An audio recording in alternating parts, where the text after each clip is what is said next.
nalulungkot ka na naman. Di ba malinaw na ikaw na nga ang mahal ni Cyrus? Bakit ka ba nalulungkot pa? Ako kasi naman yung sinasagot yung tanong ko. Kung mahal ka nga o hindi mo si Hana. Hindi niya alam kung nararamdaman niya. Wala? Alam mo, Samson, naiintindihan kita. Lalaki din ako eh. Base dun sa kwento mo, mali ang naiisa ng sagot. Nahulog yung ano ko. Nahulog. Pulutin mo. Anong sagot? Anong sagot? Anong sagot? Hindi mahal ni Cyrus si Hana. Yun. Paano ko naman nakakasiguro dyan? Kasi ikaw na nga ang mahal ni Cyrus. Kaya tigilan mo na yung pagkain ng mga biskuit. Pwede donate lang natin sa mga naglalamay. Babayaran mo na yan. Tama na yan. Aling Sonia, may akong itatanong sa'yo. Baby? Meron ka bang gusto kay Dodong? Ano namang klaseng tanong yan?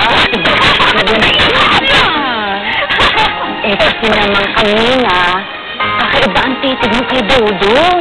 Parang palasin na kami. Tumatagos si Dodong sa titig mo.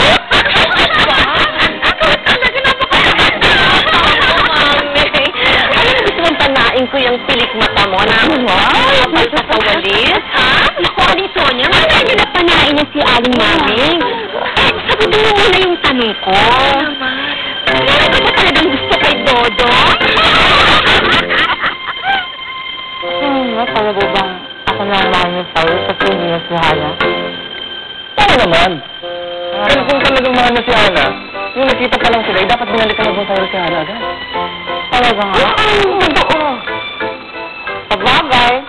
Kulong. Kasi alam mo na, nagkita kami na, pinakilala pa nga niya akong girlfriend yun sa babae niya, baka nga hindi na niya mahal si Hana. Ikaw si Samson? Ay,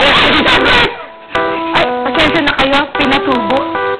Ano ikaw yung boss ko ng Cyrus? Gusto mo? No thanks. Ang gusto. Sorry ah. Gusto kay Dodo. Ang bata ng sa akin. Alam mo, ang tunay ko sa kanya, kapatid lang. Higit pa sa kapatid. Parang wala siyang anak. Ayun ang edad mo. Kaya sana, wala ka talagang gusto kay Dodong. Kasi kung meron, sagwa-sagwa din yan. Sagwa mo.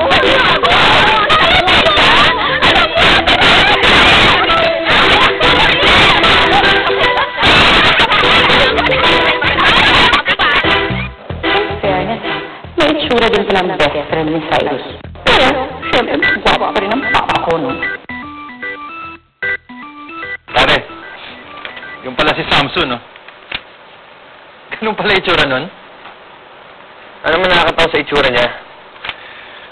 Akala ko kasi, sabi mo, plain looking lang siya. Eh, hindi mo naman sinabi, taba-taba pala niya. Pare, sa itsura ng Samson na yun, sa tingin mo kakaban si Hana doon? Pare, ang layo ng itsura nila pag pinagtabi mo sila. Ito yan, parang pinaglaban mo ang isang Miss Universe sa isang sumo wrestler. Pare, nasan ang taste mo doon? Pare, huwag mo namin pagkawalan ni Samson. Tandaan mo, ang relasyon namin kasunduan lang. Kinuha ko lang siya para inisin si Mama. Kung alam ko lang babalik si Hana, hindi na sana si Samson na inalok ko. Eh di sana pala, naghanap ka na lang ng mas maganda at mas sexing babae. Para naman may konting laban sa ex mo. Ano ba pare, nakakahiya ka ngayon. Ang dating mo, desperadong magkasyota. Kaya pati si Miss Kababuyan Island, pinatulan mo na.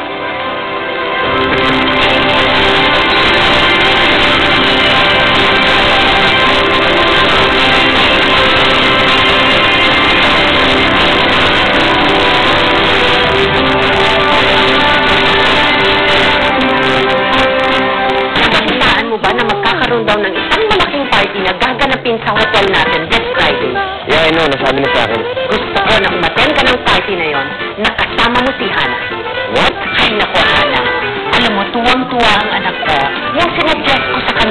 ikaw ang isama dapat dun sa party.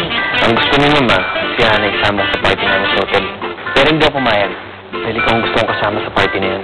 Kahit magalit pa naman, ikaw ang ka-date ko. At hindi siya. Meron ko tayong problema. Anong problema?